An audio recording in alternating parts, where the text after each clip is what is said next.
Je réponds aux commentaires de Mac Willan sur l'un de mes posts qui parle d'apprentissage efficace et où je déconseille d'apprendre sur YouTube ou sur les LLM parce que selon moi, c'est pas la manière la plus efficace d'apprendre.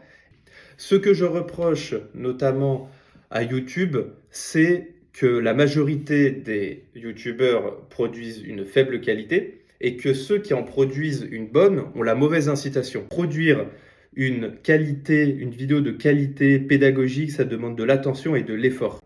Et la manière d'au moins autofinancer une chaîne YouTube, pas forcément de s'enrichir, hein, je ne parle pas de devenir millionnaire, je dis juste au moins de autofinancer une chaîne YouTube, c'est de promouvoir ses services ou les services d'un tiers. Par définition, puisqu'on devient un média, le plus important, c'est d'avoir toujours plus d'abonnés, toujours plus d'heures consommées chaque mois sur sa propre chaîne YouTube.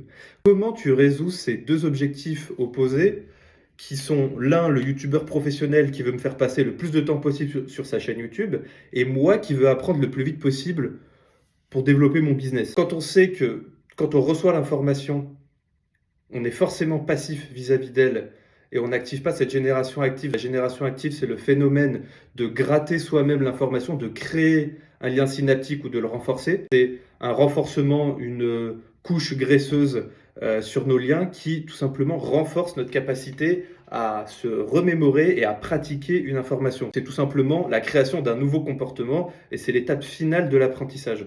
Pour le faire, la meilleure des méthodes, ça va être par exemple de prendre une feuille blanche et de gratter ce qu'on a compris sur un sujet. Quand tu reçois l'information d'une chaîne YouTube, tu es en passif. C'est pour ça que c'est facile de consommer du YouTube. Ça va être très très dur et ça va être douloureux. Va regarder 2 heures de vidéo YouTube et dis-moi que tu as galéré autant. En tout cas, j'ai hâte de comprendre comment tu résous ces deux problèmes.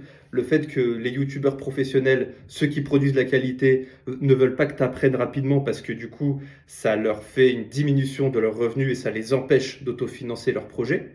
Et comment tu fais de la génération active en restant devant ton écran et il faut se le dire, sans, sans grande douleur et sans grands efforts. Je suis curieux de savoir comment tu apprends efficacement sur YouTube et via les LLM.